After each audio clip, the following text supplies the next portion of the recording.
Hello students, आज के अपनी इस क्लास के अंदर हम स्टार्ट करने जा रहे हैं अपना नेक्स्ट चैप्टर और next unit, that is kinetic theory of gases. So dear student, आज की अपनी क्लास में जो टॉपिक डिस्कस होंगे वो मैंने आपके बोर्ड में लेफ्ट साइड आपके लिख रखे हैं। सो ये टॉपिक हम आज की क्लास में डिस्कस करेंगे। इसके बाद एक क्लास और होगी इसी सेम चैप्टर से रिलेटेड, और आफ्टर देन जो आपका ये चैप्टर है ये आपका कंप्लीट हो जाएगा। सो स्टार्ट करते हैं आज की class with our first topic, that is Boyle's law, Charles law and Gay-Lussac law. ये सेम चीजें आपने केमिस्ट्री में भी डील की होंगी बेटा, केमिस्ट्री में भी आपने ये टॉपिक्स पढ़े होंगे, तो आपको और इजी लगेगा इनको पढ़ना। सो सबसे पहले हमें क्या देखना है प्यारे बच्चों, मैंने तीनों को कंपैरिजन फॉर्म में लिखा है। इसलिए लिखा है ताकि आप इन तीनों को कंपेयर करके इनको इजीली समझ पाए कि कौन से लॉ में आपकी क्या चीज कांस्टेंट होती है और क्या चीज किस चीज पे डायरेक्टली डिपेंड है या आपकी इनवर्सली डिपेंड है। सो मैं आपको एक छोटा सा हिंट बताती हूँ लर्न करने के लिए। अपने पास मेनली तीन चीजें हैं बेटा जी। अगर मैं इस टॉपिक की बात करूं तो इस टॉपिक के रिलेटेड हमारे पास है तीन चीजें, प्रेशर, वॉल्यूम, टेम्परेचर। आप क्या देखेंगे, किसी भी लॉ को आप देख लें, तीन में से एक चीज आपकी कांस्टेंट है और बाकी दो आपस में रिलेशन में है, या तो डायरेक्टली या आपके साथ इनवर्सली। ओके, जैसे फर्स्ट अगर बॉयल्स लॉ की बात की जाए, then V is directly proportional to 1/p बोलो, या फिर बोल सकते हो V is inversely proportional to P, volume is inversely proportional to pressure, where temperature constant. जब आप इसको हटाओगे तो कोई कांस्टेंट आएगा, सपोज वो आपका K है, then you can write PV equal to K और सम कांस्टेंट। अगर हम ऐसे लिख सकते हैं इक्वेशन को, तो आप थोड़ा ध्यान दें, न्यूमेरिकल में हम इसको कैसे लिख सकते हैं, P1V1 इक्वल टू P2V2। कई बार इसका ग्राफ भी आता है प्लॉट करना, तो मैंने आपको दोनों टाइप के ग्राफ प्लॉट किए हैं। अगर आपसे पूछा जाए रिलेशन P का V के साथ तो ये ग्राफ बनेगा, और अगर आपका P का 1/V के साथ पूछा जाए रिलेशन तो आपका ग्राफ स्ट्रेट लाइन होगा। ऐसे ही नेक्स्ट आपका जो चार्ल्स लॉ है, और साथ ही मैंने जिन साइंटिस्ट ने इसकी डिस्कवरी की है उनका नाम और विद ईयर, किस ईयर में की है वो भी लिखा है आपके लिए। सो नेक्स्ट आपका चार्ल्स लॉ के अंदर volume is proportional to temperature when pressure is constant. Again जब प्रोपोर्शनल को हटाओगे तो कोई कांस्टेंट आएगा, और इस कांस्टेंट की वजह से हम इस एक्सप्रेशन को क्या लिख सकते हैं, हम लिख सकते हैं V2/V1 is equal to T2/T1। Again अगर ग्राफ देखा जाए तो स्ट्रेट लाइन है क्योंकि डायरेक्ट का रिलेशन है। नेक्स्ट और लास्ट इज गे-लुसिक लॉ। इसके अंदर प्रेशर होता है वो डायरेक्टली प्रोपोर्शनल होता है टेम्परेचर के, कब, जब आपका वॉल्यूम कांस्टेंट है। अगेन एक कांस्टेंट है और हम इसको कैसे राइट कर सकते हैं, P2/P1 is equal to T2/T1, और again graph is a straight line. So dear student, आप भी इसको ऐसे कंपैरिजन फॉर्म में कॉपी पे बना के एक साथ तीनों को लर्न कर सकते हो। So next topic is perfect gas equation. So इसको डिस्कस करते हैं, wait a minute. Yes student, next is ideal perfect gas equation, जो कि बड़ी फेमस इक्वेशन है, PV इक्वल टू nRT। लेकिन इसका डेरिवेशन कैसे होता है आज हमें वो सीखना है। तो सबसे स्टार्टिंग में हम अपने दो लॉ की हेल्प लेंगे प्यारे बच्चों, एक अपना बॉयल्स लॉ और एक चार्ल्स लॉ। दोनों के अकॉर्डिंग जो होता है, जैसे V is proportional to 1/P and V is directly proportional to 1/T, sorry V is directly proportional to T, not 1/T. So this is equation first and this is equation second. अब इन दोनों equation को अगर हम combine करें तो हमारे पास क्या आएगा, ये इक्वेशन आएगी। और जैसा कि हमें पता है हमेशा प्रोपोर्शनल को हटा के हम कोई कांस्टेंट लगाते हैं, तो इस केस में सपोज हमने वो लिख लिया है कांस्टेंट और T/P एज इट इज। अब ये P आपका डिवाइड में है, ये सेकंड साइड जाके मल्टीप्लाई में, और T आपका मल्टीप्लाई में था, नीचे जाके सेकंड साइड डिवाइड में, और ये किसके इक्वल आ गया, किसी कांस्टेंट के इक्वल। अब अगर ये हमने जो लिखा है ये आपका 1 मोल ऑफ ए गैस के लिए है, और जो ये कांस्टेंट है ये सभी गैसेस के लिए हम R लें, और R का नाम क्या है, यूनिवर्सल गैस कांस्टेंट। तो हम इस इक्वेशन को क्या लिख सकते हैं, PV इक्वल टू RT। लेकिन कई बार डियर स्टूडेंट जो गैस होती है वो आपकी 1 मोल के लिए नहीं होती, वो किसी और वैल्यू के लिए भी हो सकती है, न्यूमेरिकल में आपके अलग अलग वैल्यू होती है। तो इसीलिए हमने कंसिडर किया है for n moles of a gas, so हम इस इक्वेशन को क्या लिख सकते हैं, PV equal to nRT. So this is our required ideal और perfect gas equation. लेकिन कई बारी न्यूमेरिकल्स के अंदर इस इक्वेशन के अंदर बोल्ट्जमैन कांस्टेंट या आपका एवोगैड्रो नंबर देखने को मिलता है. सो मैं वो भी आपको क्लियर करना चाहती हूँ कि वो हम इसके अंदर कैसे इंट्रोड्यूस करें. So dear student, let us start. Boltzmann constant का फॉर्मूला होता है, बोल्ट्जमैन कांस्टेंट एक कांस्टेंट होता है जिसको Kb से लिखते हैं बेटा. R अपॉन में Na मींस आपका एक रेशियो होता है यूनिवर्सल गैस कांस्टेंट का और आपका एवोगैड्रो नंबर का, राइट. लेकिन अगर मैं इसको यहां से थोड़ा सा रीअरेंज करूं तो मैं R को क्या लिख सकती हूं, मैं R को लिख सकती हूं Kb इंटू Na. इसको यूज करेंगे. नेक्स्ट आपका जो स्मॉल n होता है, या आपने केमिस्ट्री में भी सेम पढ़ा होगा, वो आपका है नंबर ऑफ मॉलिक्यूल्स अपॉन में एवोगैड्रो नंबर. नंबर ऑफ मोल को हम n लेते हैं, एवोगैड्रो नंबर को हमने Na लिखा, राइट. अब जो अपने पास ये इक्वेशन है PV is equal to nRT, यहां पे आपको इस n की जगह पे capital N by N put करना है, R की जगह Kb इंटू Na पुट करना है. ऐसा करने से Na से Na आपका हो जाएगा कैंसिल. तो जो आपका रहेगा बैक में पीछे वो आपका होगा KBNT is equal to PV. सो ये आपका जो फॉर्मूला है प्यारे बच्चों, ये आपको कुछ न्यूमेरिकल्स में आपकी हेल्प कर सकता है, मदद कर सकता है. सो प्लीज आप इसके साथ में इसको भी थोड़ा ध्यान में रख के चलना, जो मैंने आपको एक नई चीज बताई है. Okay, so let us start with next topic, that is universal gas constant, जो कि अभी हमने यहां डिस्कस किया है R. सो R के बारे में कंप्लीट पढ़ेंगे. What is the value of R, what is the unit of R, all think about universal gas constant. Yes student, next is universal gas constant, जो कि R होता है. इसकी न्यूमेरिकल वैल्यू क्या होगी, इसकी यूनिट SI और CGS में क्या होगी, लेट अस फाइंड आउट. सबसे पहले आपको लिखनी है ideal gas equation, that is PV equal to nRT. उसके बाद यहां से आप R को एक साइड लेके जाए, बाकी सारी टर्म्स को सेकेंड साइड लेके जाए. नेक्स्ट आप देखिए, क्या हम P इंटू V को वर्क डन लिख सकते हैं. Yes, according to thermodynamics first law we can write, और हमने प्रूफ भी किया था क्लास में, जो इससे पहले वाली यूनिट थी अपनी यूनिट नंबर 8 में, कि PV हमारा वर्क के इक्वल होता है. That's why we can write work done upon में n आपका नंबर ऑफ मोल, T आपका टेम्परेचर. सो इसके बिहाफ पे हम इसकी SI यूनिट लिख सकते हैं, वर्क की जूल, नंबर ऑफ मोल की मोल, और टेम्परेचर की SI यूनिट केल्विन या K. जब इनको ऊपर लेके जाएंगे तो पावर क्या हो जाएंगी, नेगेटिव. SI के अंदर इसकी जो अगर हम कन्वर्ट करना चाहें तो आपकी यूनिट बनेगी केल्विन. मोल इनवर्स, मोल की मोल रहती है, लेकिन केल्विन की डिग्री सेल्सियस हो जाती है आपकी चेंज, तो डिग्री सेल्सियस इनवर्स. अगर न्यूमेरिकल वैल्यू की बात की जाए तो आपको स्टैंडर्ड जो प्रेशर है, वॉल्यूम है, टेम्परेचर है, वो आपको रखना है, और इन सबकी वैल्यू फिक्स होती है बेटा.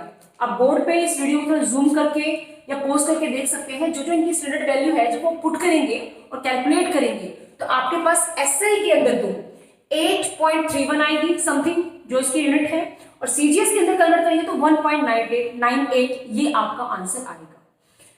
नेक्स्ट, अगर साथ ही आप न्यूमेरिकल वैल्यू बोल्ट्जमैन कांस्टेंट की भी कैलकुलेट करना चाहते हैं, सो वो भी आपके पास फॉर्मूला है R अपॉन Na. अभी आपने R की वैल्यू कैलकुलेट की है, एवोगैड्रो नंबर की वैल्यू फिक्स होती है 6.02 into 10⁻23. दोनों को पुट करना, कैलकुलेट करना, तो आपके पास में बोल्ट्जमैन कांस्टेंट की न्यूमेरिकल वैल्यू भी आ जाएगी, दैट इज 1.38 into 10⁻⁻23 जूल पर केल्विन बोल दो या केल्विन इनवर्स, क्योंकि मोल से मोल आपका कैंसिल हो जाएगा.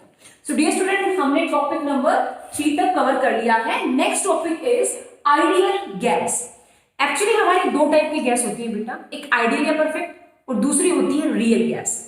कोई भी गैस परफेक्टली आइडियल नहीं होती है, राइट. डेली लाइफ में, डे टू डे लाइफ में अपनी रियल गैसेस होती हैं, लेकिन अगर हम कुछ स्पेशल कंडीशन अप्लाई करें रियल के ऊपर, तो वो रियल गैस है वो अपना बिहेवियर कैसा बनाती है, थोड़ा थोड़ा आइडियल के टुवर्ड्स शो करती है, या वो जो आइडियल गैस जो बिहेवियर शो उसको करना चाहिए था, हमारे रियल गैस भी वैसा बिहेव करती है. So let us find out what are that condition. So wait a minute.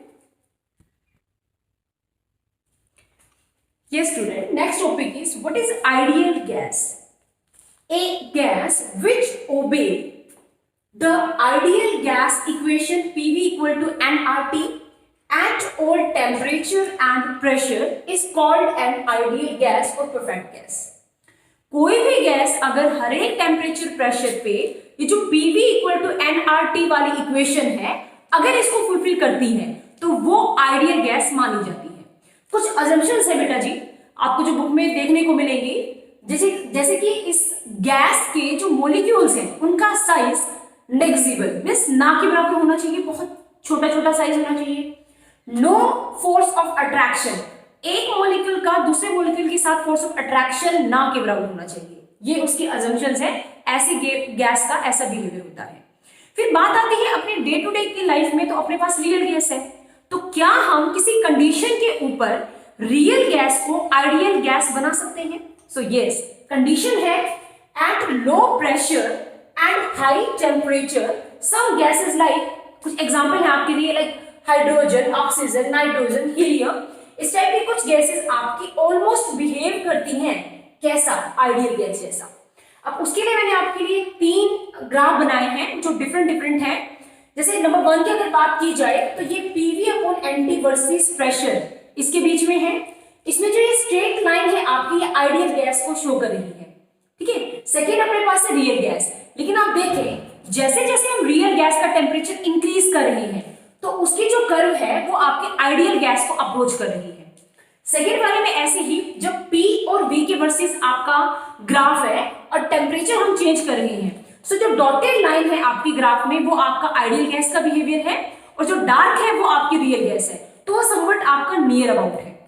ऐसे ही लास्ट वाले में मैंने टेम्परेचर और आपका जो वॉल्यूम है उसकी वर्सेस आपका दिखाया है व्हेन प्रेशर इज कांस्टेंट। ऐसे प्रेशर आपका जो कम फालतू है उसमें आप चेक करें कि आपकी जो गैस है उसमें किसमें बिहेवियर उसका ज्यादा है, डॉटेड वाली आपकी आइडियल है और डार्क वाली आपकी रियल है। जैसे आप कंपैरिजन करके कंडीशन को फुलफिल करके एक रियल गैस को आइडियल गैस जैसा बिहेव करा सकते हैं। So student, next topic is kinetic theory of an ideal gas, कि जो वैसे भी अपने यूनिट का नाम ही है काइनेटिक थ्योरी ऑफ गैसेस, सो इसके बारे में कुछ अजम्पशंस है, मैं कुछ पॉइंट्स है अपने 5-6 उनको डिस्कस करते हैं। ये student next topic is kinetic theory of ideal gas. तो वैसे तो इसमें बहुत सारे पॉइंट आपके बन सकते हैं, लेकिन जो मेन 8 पॉइंट है उनको हम डिस्कस करते हैं 1 बाय 1। तो मैंने बहुत ज्यादा शॉर्ट में लिखा बेटा आपके लिए, तो प्लीज आप इनको डिटेल में लिखना अगर आप अपने नोट्स प्रिपेयर कर रहे हैं। सो लाइक नंबर 1, जितनी भी गैसेस हैं काइनेटिक थ्योरी के अकॉर्डिंग मैं बात बता रही हूँ आपको, ऑल गैसेस में जितने भी मॉलिक्यूल्स हैं आपके उन सबका जो शेप है, साइज है, सो उसकी बात हो रही है कि वो रिजिड है आपका, जिसके अंदर इंटरमोलिक्यूलर स्पेसिंग कम नहीं होती। इलास्टिक स्फीयर है आइडेंटिकल फॉर अ गैस, एक गैस में जितने भी मॉलिक्यूल है सारे एक जैसे हैं, लेकिन अगर उनका कंपैरिजन दूसरी गैस के साथ किया जाए means different for different gases, जैसे सपोज आप एक हाइड्रोजन के मॉलिक्यूल को नाइट्रोजन के मॉलिक्यूल के साथ कंपेयर करोगे तो वो अलग अलग होगा, लेकिन इंडिविजुअल सिर्फ हाइड्रोजन की बात हो रही तो सबका सारे मॉलिक्यूल्स है एक जैसे शेप साइज के होंगे। नेक्स्ट है जो साइज है वो आपका वेरी स्मॉल है, नेग्लिजिबल मींस ना के बराबर, और साथ ही अगर उनके डिस्टेंस का कंपैरिजन किया जाए, उनके साइज के साथ डिस्टेंस का कंपैरिजन किया जाए तो उनका डिस्टेंस बहुत ज्यादा दूर होता है कि वो ना तो अट्रैक्शन करते हैं ना ही रिपल्शन करते हैं, उनके बीच की जो फोर्स है वो 0 होती है। State of continuous random motion means जितने भी आपके मॉलिक्यूल हैं वो हमेशा लगातार रैंडमली मूव करते रहते हैं, एक दूसरे के साथ कोलाइड होते रहते हैं। जिस भी कंटेनर वेसल के अंदर उनको रखा जाता है उसकी वॉल्स के साथ भी वो लगातार कॉन्टिन्यूअस मोशन के अंदर रहते हैं, जितने भी उनकी पॉसिबल वेलोसिटी हो सकती है उनके साथ। नेक्स्ट इज जब वो मोशन में है वो कोलाइड करते हैं एक दूसरे के साथ में, तो वो आपस में वेलोसिटी का एक्सचेंज करते हैं, मींस उनकी वेलोसिटी चेंज होती है, उनकी वेलोसिटी की डायरेक्शन चेंज होती है, उनका मैग्नीट्यूड चेंज होता है। नेक्स्ट पॉइंट इज जो उनके बीच का कोलिजन है, जो रैंडम वेलोसिटी से मूव करते हैं तो कोई कोलिजन होगा, तो कोलिजन जो है वो किस टाइप का है? Perfectly elastic. परफेक्टली इलास्टिक का मतलब है ना तो कोई अट्रैक्शन है ना ही कोई रिपल्शन है। नेक्स्ट जब वो कोलिजन करते हैं तो उनके बीच का जो पाथ है वो होता है स्ट्रेट लाइन। स्ट्रेट लाइन होता है और किसके साथ होता है? थ्रू आउट द पाथ वो क्या रहते हैं? यूनिफॉर्म वेलोसिटी को अटेन करते हैं। नेक्स्ट है जो ये कोलिजन होता है बेटा, ये इंस्टेंटेनियस होता है, राइट। नेक्स्ट है in spite of molecular collision, ठीक है कोलिजन हो रहा है नो डाउट, लेकिन density remain uniform through out the gas. जो मॉलिक्यूल्स हैं उनकी उस वेसल में, उस कंटेनर में जो डेंसिटी है वो हमेशा ही यूनिफॉर्म रहती है। सो ये कुछ अजम्पशंस थे, कुछ मेन पॉइंट थे बेटा किसके रिगार्डिंग में, kinetic theory for ideal gases के रिगार्डिंग में।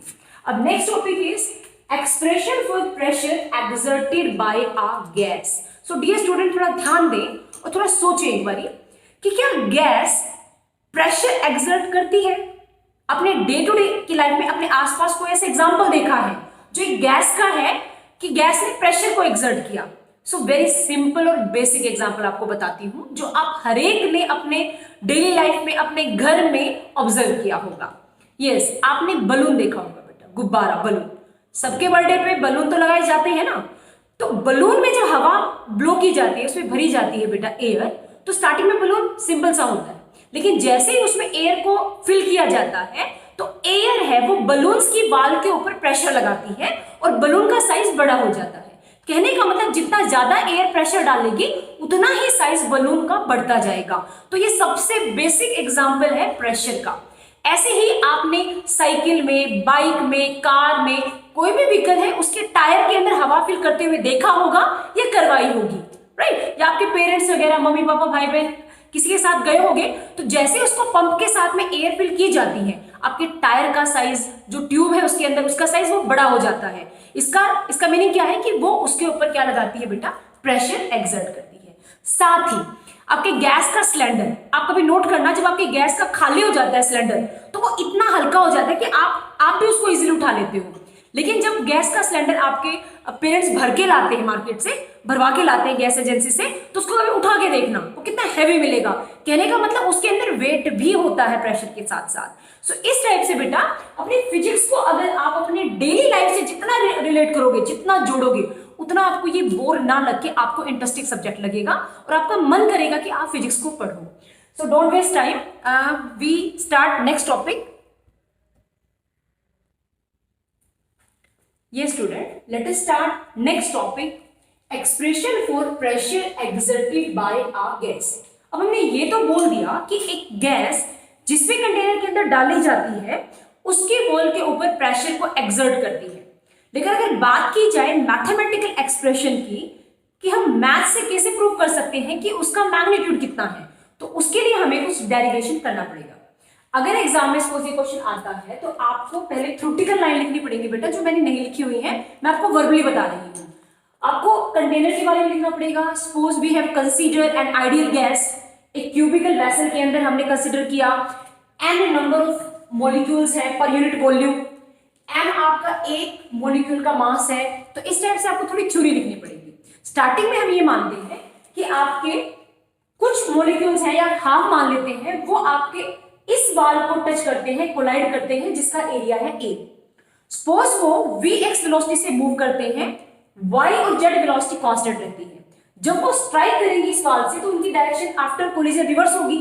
तो जो ये वेलोसिटी उनकी पॉजिटिव थी वो जब बैक होगी तो वेलोसिटी उनकी क्या हो जाएगी, negative, due to reverse direction की वजह से।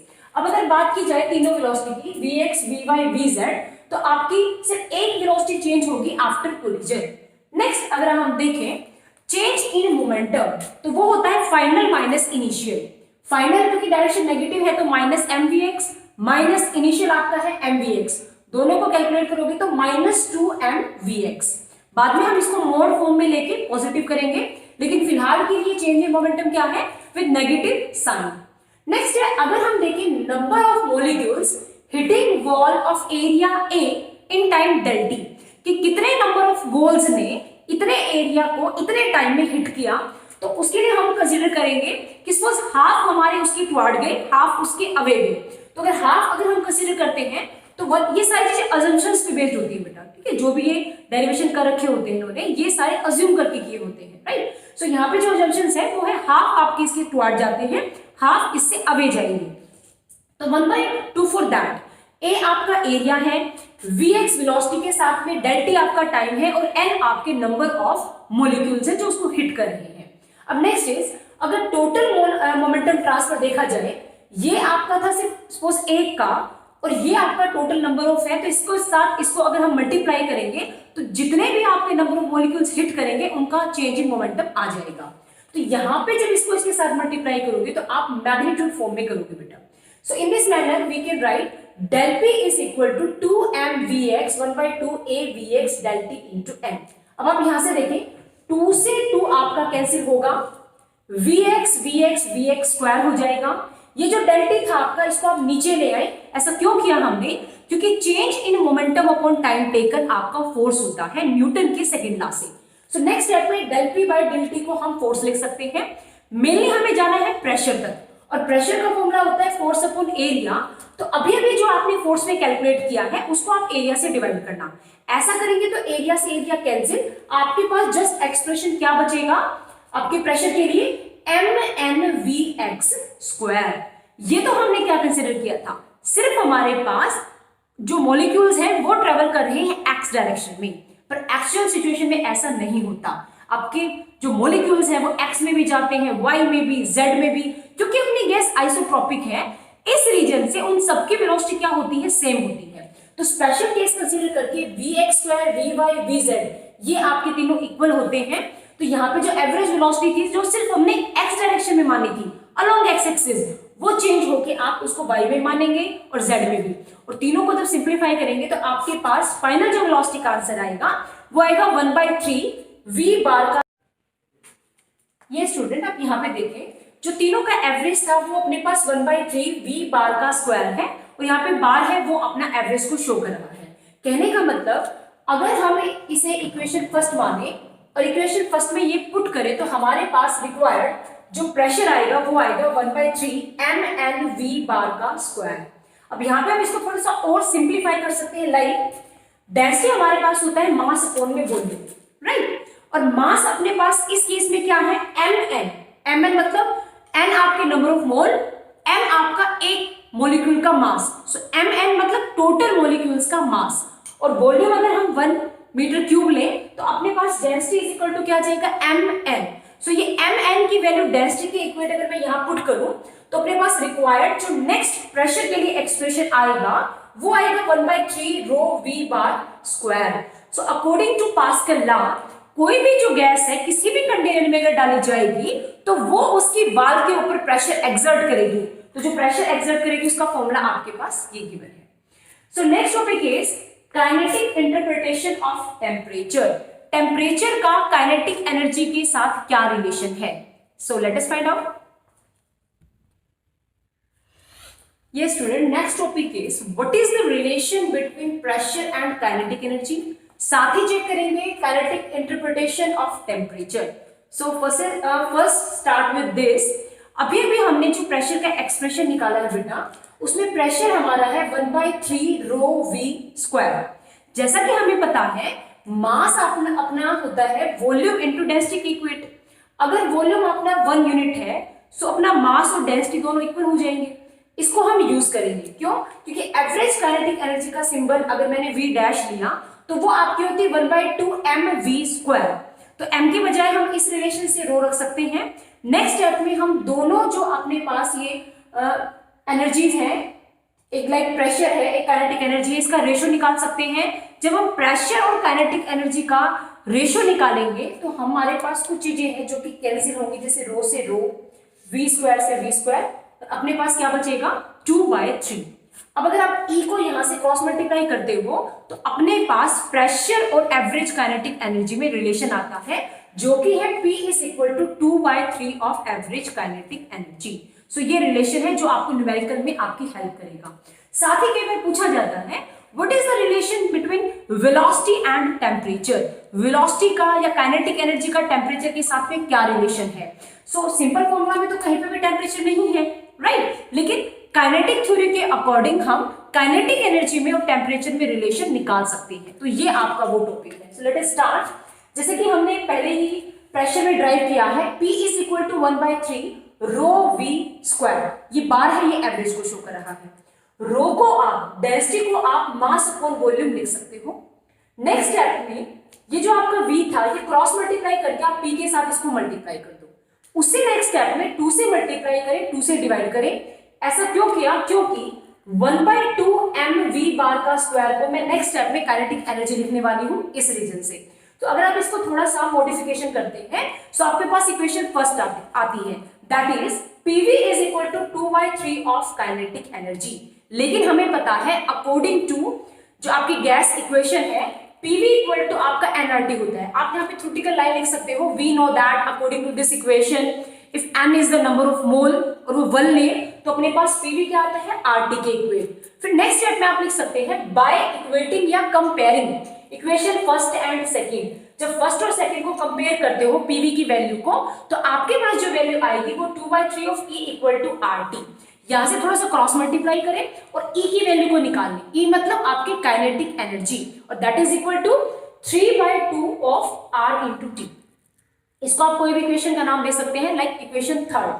अब according to mean kinetic energy आप E के ऊपर एक सिंबल लगाएं, वो आपकी क्या होती है, जो आपके पास सिंपल एनर्जी है अपॉन में एवोगैड्रो नंबर, जितने भी टोटल नंबर ऑफ मॉलिक्यूल्स हैं उसके अंदर 1 मोल के अंदर। सो नेक्स्ट स्टेप में E की वैल्यू इक्वेशन थर्ड से आप यहाँ पे पुट कर देंगे। ऐसा करने से आपके पास जो ये R/L है, ये हमने पहले भी पढ़ा है, ये आपका बोल्ट्जमैन कांस्टेंट के इक्वल होता है, तो आप यहाँ पे इसको KB के इक्वेट कर सकते हैं। सो कहने का मतलब हमने यहाँ से काइनेटिक एनर्जी का टेम्परेचर के साथ एक रिलेशन निकाल लिया। आप चेक करें, जो एवरेज काइनेटिक है, जो मीन आपके पास काइनेटिक एनर्जी है, उसका नया फॉर्मूला आपके पास है 3/2 kBT, जिसमें 3/2 और KB आपका कांस्टेंट है और T जो टेम्परेचर है वो आपका वेरिएबल है। सो कहने का मतलब यहां से हम बता सकते हैं कि kinetic energy is directly proportional to temperature. लेकिन कई बार आपके न्यूमेरिकल्स में वेलोसिटी का टेम्परेचर के साथ रिलेशन पूछा जाता है, तो उसको भी निकाल लेते हैं।